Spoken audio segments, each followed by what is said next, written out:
ನಮಸ್ಕಾರ. ವಿಶ್ವವಾಣಿ ಟಿವಿಗೆ ಸ್ವಾಗತ. ಆರ್ಸಿಬಿ ತಂಡ ವಿಜಯೋತ್ಸವದಂದು ನಡೆದಂತಹ ಕಾಲ್ತುಳಿತದ ದುರಂತದಲ್ಲಿ ಸರ್ಕಾರ ತನ್ನ ತಪ್ಪನ್ನ ಮುಚ್ಚಿ ಹಾಕಿಕೊಳ್ಳಲು ಬೆಂಗಳೂರಿನ ಪೊಲೀಸ್ ಕಮಿಷನರ್ ಆಗಿದ್ದಂತಹ ದಕ್ಷ ಅಧಿಕಾರಿ ದಯಾನಂದ್ ಅವರನ್ನ ಅಮಾನತುಗೊಳಿಸಿದ್ದು ಸರಿಯಲ್ಲ. ನಿಷ್ಠಾವಂತ ಅಧಿಕಾರಿಗೆ ಸರ್ಕಾರ ನೀಡಿದಂತಹ ಬಹುಮಾನ ಇದೇನಾ? ಇದರಿಂದ ಇಡೀ ಪೊಲೀಸ್ ವ್ಯವಸ್ಥೆ ಸ್ಥೈರ್ಯಗೆಡುವಂತಾಯಿತು. ಬೆಂಗಳೂರು ಪೊಲೀಸ್ ಇದೀಗ ಕಮಿಷನರ್ ಅವರನ್ನ ಅಮಾನತುಗೊಳಿಸುವುದಂದ್ರೆ ಅದು ಸಾಮಾನ್ಯ ಮಾತಾ? ಇಂತಹ ಘಟನೆ ಹಿಂದೆಂದೂ ಕೂಡ ನಡೆದಿರಲಿಲ್ಲ, ಆಗಿರಲಿಲ್ಲ. ಸರ್ಕಾರ ದಯಾನಂದ್ ಅವರನ್ನ ಬಲಿ ಕೊಡಬಾರದಾಗಿತ್ತು. ಹೀಗೆ ಮುಂತಾದ ಮಾತುಗಳು ಸಾಮಾಜಿಕ ಜಾಲತಾಣಗಳಲ್ಲಿ, ಸಾರ್ವಜನಿಕ ಚರ್ಚೆಗಳಲ್ಲಿ ಘಟನೆ ನಡೆದ ದಿನದಿಂದ ಹಿಡಿದು ಕೇಳಿ ಬರ್ತಲೇ ಇತ್ತು. ಈ ವಾದ ಮೇಲ್ನೋಟಕ್ಕೆ ನಿಜ ಎಂಬಂತೆ ತೋರ್ತಾ ಇದೆ. ದಯಾನಂದ್ ಅವರ ದಕ್ಷ ಪ್ರಾಮಾಣಿಕ ಅಧಿಕಾರಿ ಎಂಬುದರಲ್ಲಿ ಯಾವುದೇ ಎರಡು ಮಾತಿಲ್ಲ. ಆದರೆ ಅಸಲಿಗೆ ಅಂದು ನಡೆದಿದ್ದೇನು? ಸಿಎಂ ಸಿದ್ದರಾಮಯ್ಯ ಅವರು ಈ ಕಠಿಣ ನಿರ್ಧಾರವನ್ನು ತೆಗೆದುಕೊಳ್ಳಲು ಕಾರಣವಾದರೂ ಏನು? ಇದೇ ಹೊತ್ತಿನ ವಿಶೇಷ. ಕಮಿಷನರ್ ದಯಾನಂದ ತಲೆದಂಡದ ಹಿಂದಿದೆ ಬಲವಾದ ಕಾರಣ. ನಾನು ಬೇರೆ ಶಿವಾನಂದ್ ಆಂಬಿ.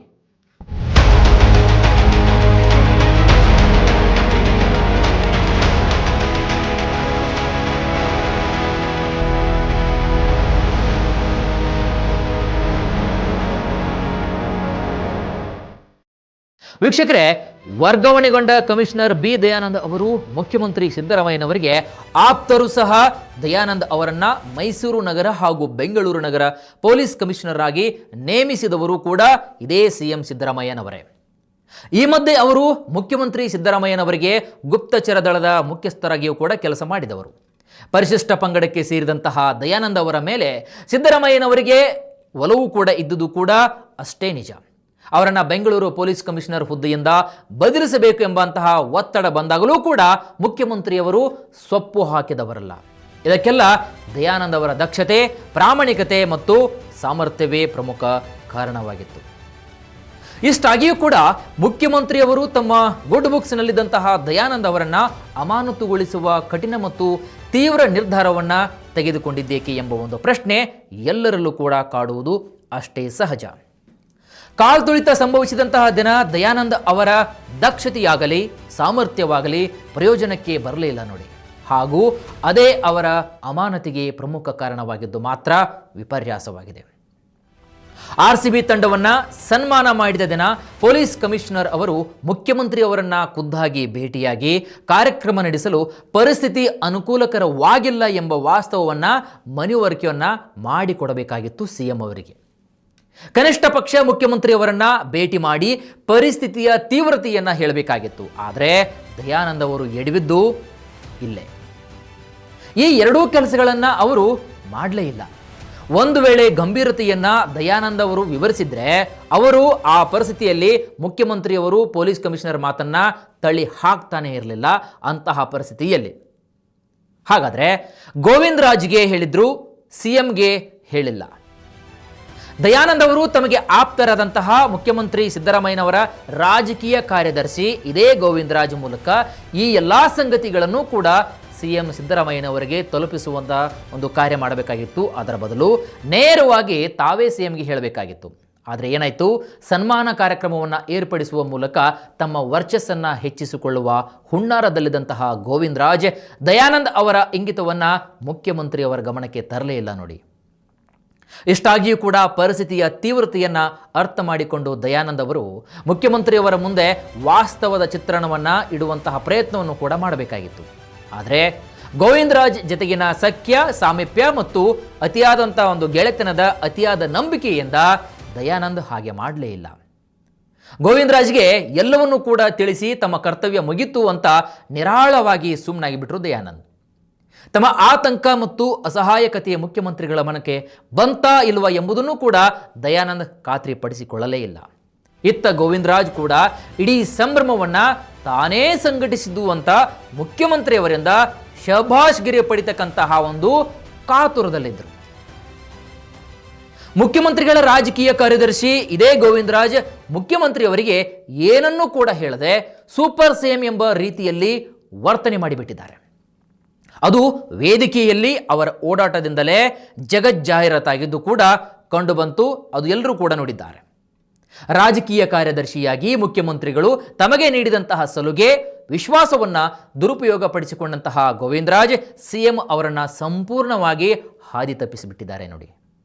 ಕತೆ ಕಟ್ಟಿದ ಗೋವಿಂದರಾಜ್.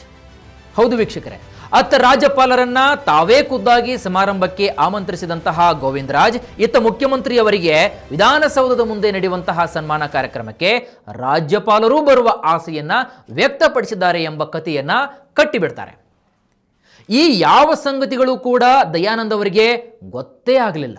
ಇಂತಹ ಅತಿ ಮಹತ್ವದ ಸಂದರ್ಭದಲ್ಲಿ ಪೊಲೀಸ್ ಕಮಿಷನರ್ ಅವರು ಮುಖ್ಯಮಂತ್ರಿ ಅವರನ್ನ ಖುದ್ದಾಗಿ ಭೇಟಿಯಾಗಿ ವಾಸ್ತವ ವಿಷಯವನ್ನ ವಿವರಿಸಲೇಬೇಕು ಎಂಬ ವಿವೇಚನೆ ಅಂದು ಕಮಿಷನರ್ ಬಿ ದಯಾನಂದ್ಗೆ ಹೊಳಲೇ ಇಲ್ಲ ನೋಡಿ. ಸ್ನೇಹಿತ ಗೋವಿಂದರಾಜ್ ಹೆಗಲಿಗೆ ಜವಾಬ್ದಾರಿಯನ್ನ ಹಾಕಿ ಸುಮ್ಮನಾಗಿ ಬಿಟ್ಟರು ದಯಾನಂದ್. ಹಾಗಾಗಿ ಇವರಿಬ್ಬರೂ ಕೂಡ ಒಂದು ರೀತಿಯಲ್ಲಿ ಮುಖ್ಯಮಂತ್ರಿ ಅವರನ್ನ ಕಗ್ಗತ್ತಲಲ್ಲಿ ತಳ್ಳಿಬಿಟ್ರು. ಇಡೀ ಘಟನೆಯ ತೀವ್ರತೆಯನ್ನ ಸಿದ್ದರಾಮಯ್ಯನವರ ಗಮನಕ್ಕೆ ತರದೆ ಹೋಗಿದ್ದು ದಯಾನಂದ್ ಮತ್ತು ಗೋವಿಂದರಾಜ್ ಮಾಡಿದಂತಹ ಬಹುದೊಡ್ಡ ಪ್ರಮಾದ. ಇನ್ನು ಇದೇ ಕಾರಣಕ್ಕೆ ಮುಖ್ಯಮಂತ್ರಿಯವರು ಇಬ್ಬರನ್ನು ಕೂಡ ಪದಚ್ಯುತಗೊಳಿಸಿದ್ದು. ಮುಖ್ಯಮಂತ್ರಿಯವರು ವಿಧಾನಸೌಧ ಮುಂಭಾಗದಲ್ಲಿ ನಡೆದಂತಹ ಸಮಾರಂಭಕ್ಕೆ ಬರುವ ಹೊತ್ತಿಗೆ ಪರಿಸ್ಥಿತಿ ನಿಯಂತ್ರಣ ತಪ್ಪಿದ ವಿಷಯ ಅವರಿಗೆ ಗೊತ್ತೇ ಆಗಿರಲಿಲ್ಲ. ಎಲ್ಲವೂ ಕೂಡ ಮೇಲ್ನೋಟಕ್ಕೆ ಸರಿಯಾಗಿದೆ ಅಂತ ಭಾವಿಸಿದ್ರು. ಅಷ್ಟರೊಳಗಾಗಲೇ ಚಿನ್ನಸ್ವಾಮಿ ಸ್ಟೇಡಿಯಂ ಹೊರಗೆ ಕಾಲ್ ತುಳಿತ ಶುರುವಾಗಿ ಬಿಟ್ಟಿತ್ತು. RCB ಆಟಗಾರರಿಗೆ ಸನ್ಮಾನ ಮಾಡುವುದೆಂದು ಸರ್ಕಾರ ತೀರ್ಮಾನಿಸಿದ ಬಳಿಕ ಕಾರ್ಯಕ್ರಮ ಆರಂಭವಾಗುವುದಕ್ಕೆ ಕನಿಷ್ಠ 6 ತಾಸು ಸಮಯವಿತ್ತು.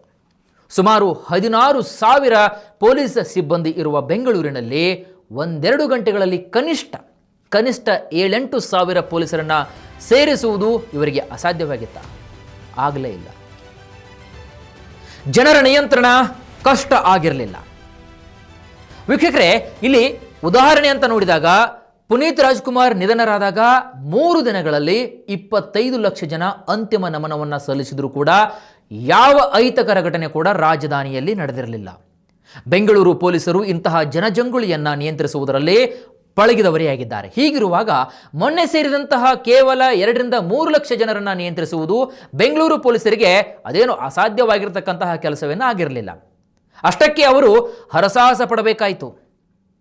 ಆದರೆ ಆ ದಿನ ಆರಂಭದಿಂದಲೇ ಪೊಲೀಸ್ ಕಮಿಷನರ್ ಸನ್ಮಾನ ಕಾರ್ಯಕ್ರಮ ನಡೆಸುವ ಬಗ್ಗೆ ಖಿನ್ನ ಮನಸ್ಥಿತರಾಗಿ ಉಳಿದು ಬಿಡ್ತಾರೆ. ಹೀಗಾಗಿ ಕಮಿಷನರ್ ದಯಾನಂದ್ ಅವರು ತಮ್ಮ ಪೊಲೀಸ್ ಬಲವನ್ನು ಚುರುಕುಗೊಳಿಸಲೇ ಇಲ್ಲ. ವಿಧಾನಸೌಧದಂತಹ ಸೂಕ್ಷ್ಮ ಮತ್ತು ಆಯಕಟ್ಟಿನ ಸ್ಥಳದಲ್ಲಿ ಲಕ್ಷಾಂತರ ಜನ ಸೇರಿದಂತಹ ಕಾರ್ಯಕ್ರಮದ ಬಂದೋಬಸ್ತಿಗೆ ಕನಿಷ್ಠ 1,000 ಪೊಲೀಸರನ್ನು ಕೂಡ ನಿಯೋಜಿಸಲು ಅವರಿಗೆ ಸಾಧ್ಯವಾಗಲಿಲ್ಲ ನೋಡಿ. ಕಾರ್ಯಕ್ರಮ ನಡೆಯುವಂತಹ ಸ್ಥಳಕ್ಕೆ ಆಗಮಿಸಲು ಕಮಿಷನರ್ ಅವರೇ ಹರಸಾಹಸ ಪಡಬೇಕಾಯಿತು. ಒಂದು ಹಂತದಲ್ಲಿ ಸ್ವತಃ DGP ಸಲೀಂ ಅವರು ಗ್ರೌಂಡ್ಗೆ ಇಳಿದು ಬಂದು ಬಂದೋಬಸ್ತಿಗೆ ನಿಲ್ಲಬೇಕಾಯಿತು. ಅಷ್ಟರೊಳಗೆ ಪರಿಸ್ಥಿತಿಯಂತೂ ಕೈಬಿಟ್ಟಿತ್ತು. ವಿಧಾನಸೌಧದ ಮುಂಭಾಗ ಕಾರ್ಯಕ್ರಮ ಮುಗಿಯುವ ಹೊತ್ತಿಗೆ ಅತ್ತ ಚಿನ್ನಸ್ವಾಮಿ ಕ್ರೀಡಾಂಗಣದ ಸಮೀಪ ವಿಪರೀತವಾದಂತಹ ಜನ ಸೇರಿದ್ದರಿಂದ ಕಾಲ್ ತುಳಿತ ಪ್ರಾರಂಭವಾಗಿ ಬಿಟ್ಟಿತ್ತು ನೋಡಿ. ಅಷ್ಟರೊಳಗೆ ಒಂದಿಬ್ಬರು ಕೂಡ ಸತ್ತಿದ್ರು. ಮುಖ್ಯಮಂತ್ರಿಯವರು ವಿಧಾನಸೌಧದ ಕಾರ್ಯಕ್ರಮವನ್ನು ಮುಗಿಸಿ ಅಲ್ಲಿಂದ ನಿರ್ಗಮಿಸ್ತಾರೆ. ಚಿನ್ನಸ್ವಾಮಿ ಸ್ಟೇಡಿಯಂಗೆ ಸಿಎಂ ಹೋಗಲೇ ಇಲ್ಲ. ಆದಾಗ್ಯೂ ಮುಂದಿನ 2 ಗಂಟೆಯಲ್ಲಿ ಏನಾಯಿತು ಎಂಬುದು ನಿಮ್ಮೆಲ್ಲರಿಗೂ ಕೂಡ ಗೊತ್ತಿರತಕ್ಕಂತಹ ವಿಷಯ. ಈ ಮಧ್ಯೆ ಮುಖ್ಯಮಂತ್ರಿಯವರು ತಮಗೆ ಸಿಕ್ಕಿದಂತಹ ಮಾಹಿತಿಯಿಂದ ಕಳವಳಕ್ಕೆ ಒಳಪಟ್ಟು ದಯಾನಂದ್ ಅವರನ್ನ ಸಂಪರ್ಕ ಮಾಡ್ತಾರೆ. ಆಗ ದಯಾನಂದ್ ಅವರು ಮುಖ್ಯಮಂತ್ರಿಯವರಿಗೆ ಕಾಲ್ ತುಳಿತದಲ್ಲಿ ಕೇವಲ ಒಬ್ಬ ಮಾತ್ರ ಮೃತಪಟ್ಟಿದ್ದಾನೆ ಅಂತ ಹೇಳ್ತಾರೆ. ಆಗ ಸಮಯ 5:15 ಇನ್ನು ಆ ಸಮಯದಲ್ಲಿ ಸಾವಿನ ಸಂಖ್ಯೆ 10 ದಾಟಿರುತ್ತೆ. ಆಗಲೂ ಕೂಡ ಇದೇ ಕಮಿಷನರ್ ದಯಾನಂದ್ ಅವರು ಮುಖ್ಯಮಂತ್ರಿಯವರಿಗೆ ಖಚಿತ ಮಾಹಿತಿಯನ್ನ ಕೊಡಲೇ ಇಲ್ಲ ನೋಡಿ. ಈ ಘಟನಾವಳಿಗಳಿಗೆ ಮುಖ್ಯಮಂತ್ರಿಯವರ ಪಿತ್ತ ನೆತ್ತಿಗೇರಲು ಕಾರಣವಾಗುತ್ತೆ. ಸಿದ್ದರಾಮಯ್ಯ ನಿರ್ಧಾರ ಆತುರದ. ವೀಕ್ಷಕರೇ, ಸಾಮಾನ್ಯವಾಗಿ ಸಿಎಂ ಸಿದ್ದರಾಮಯ್ಯನವರು ಯಾವ ನಿರ್ಧಾರವನ್ನು ಕೂಡ ಆತುರದಲ್ಲಿ ತೆಗೆದುಕೊಳ್ಳುವವರಲ್ಲ ಎಂಬುದು ಕೂಡ ರಾಜಕೀಯ ವಲಯದಲ್ಲಿ ಸಾಕಷ್ಟು ಜನ ಮಾತನಾಡ್ತಾರೆ. ಅದೆಲ್ಲರಿಗೂ ಕೂಡ ನಿಮಗೆ ಗೊತ್ತಿರತಕ್ಕಂತಹ ಸಂಗತಿ. ಅವರದು ಥಿಂಕ್ ಆ್ಯಂಡ್ ಆಕ್ಟ್ ಮನೋಭಾವ, ಆಕ್ಟ್ ಆ್ಯಂಡ್ ಥಿಂಕ್ ಅಲ್ಲ. ಕಮಿಷನರ್ ದಯಾನಂದ್ ಅವರಿಂದ ಅವರು ಇದನ್ನು ಕೂಡ ನಿರೀಕ್ಷೆ ಮಾಡಿರಲಿಲ್ಲ. ಯಾವಾಗ ದಯಾನಂದ್ ಜಾಗದಲ್ಲಿ ಬೇರೆ ಯಾರೇ ಇದ್ರೂ ಕೂಡ ಮುಖ್ಯಮಂತ್ರಿಯವರು ಸಹಿಸಿಕೊಳ್ತಾ ಇರಲಿಲ್ಲ. ದಯಾನಂದ ದಕ್ಷರು, ಪ್ರಾಮಾಣಿಕರು ಎಂಬುದರಲ್ಲಿ ಯಾವುದೇ 2 ಮಾತಿಲ್ಲ. ಆದರೆ ಅವರು ತಮ್ಮ ನಾಯಕತ್ವ ಮತ್ತು ಕರ್ತವ್ಯ ಪರತೆಯನ್ನ ಅಂದು ಪ್ರದರ್ಶನ ಮಾಡಲೇ ಇಲ್ಲ ಎಂಬುದು ಅಷ್ಟೇ ಕಟು ಸತ್ಯ ಕೂಡ. ಮುಖ್ಯಮಂತ್ರಿಯವರು ತಮ್ಮನ್ನ ಬಚಾವ್ ಮಾಡಿಕೊಳ್ಳಲು ಬೇರೆಯವರನ್ನ ಬಲಿ ಕೊಟ್ಟಿಲ್ಲ. ಆದರೆ ಅಂದು ಕರ್ತವ್ಯ ಲೋಪ ಎಸೆದವರ ಮೇಲೆ ನಿರ್ದಾಕ್ಷಿಣ್ಯವಾಗಿ ಕ್ರಮವನ್ನು ಜರುಗಿಸಿದ್ದಾರೆ. ಆ ಕ್ರಮ ಜರುಗಿಸದೆ ತಮಗೆ ಆಪ್ತರಾದಂತಹ ದಯಾನಂದ್ ಮತ್ತು ಗೋವಿಂದರಾಜ್ ಅವರನ್ನು ಕೂಡ ಬಚಾವ್ ಮಾಡಬಹುದಾಗಿತ್ತು, ಆದರೆ ಮಾಡಲಿಲ್ಲ. ಒಟ್ನಲ್ಲಿ ವೀಕ್ಷಕರೇ, ಅಮಾನತಾದಂತಹ ಇತರ ಅಧಿಕಾರಿಗಳ ಪೈಕಿ ಸ್ವತಃ ಮುಖ್ಯಮಂತ್ರಿಯವರ ಕೋಮಿಗೆ ಸೇರಿದಂತಹ ಅಧಿಕಾರಿಗಳು ಇದ್ದಾರೆ. ಆದರೆ ಅದ್ಯಾವುದನ್ನು ಕೂಡ ಲೆಕ್ಕಿಸದೆ, ಅದ್ಯಾವುದನ್ನು ಕೂಡ ಪರಿಗಣಿಸದೆ ಸಿದ್ದರಾಮಯ್ಯನವರು ಲಾಠಿ ಬೀಸಿದ್ದಾರೆ. ಬಹುಶಃ ಬೇರೆ ಯಾವುದೇ ಮುಖ್ಯಮಂತ್ರಿ ಇದ್ದಿದ್ರೂ ಕೂಡ ಇಂತಹ ಒಂದು ಕ್ರಮಕ್ಕೆ ಮುಂದಾಗ್ತಿದ್ರೋ ಏನೋ ಗೊತ್ತಿಲ್ಲ. ಆದರೆ ಸಿಎಂ ಸಿದ್ದರಾಮಯ್ಯನವರು ಮುಲಾಜಿಲ್ಲದೆ ತಕ್ಷಣದ ಕ್ರಮವನ್ನು ಸಿಎಂ ತೆಗೆದುಕೊಂಡಿದ್ದಾರೆ. ಇದಾಗಿತ್ತು ಇವತ್ತಿನ ವಿಶೇಷ. ಮತ್ತಷ್ಟು ವೈವಿಧ್ಯಮಯ ಸುದ್ದಿಗಳಿಗೆ ನೋಡ್ತಾ ಇರಿ ವಿಶ್ವವಾಣಿ ಟಿವಿ.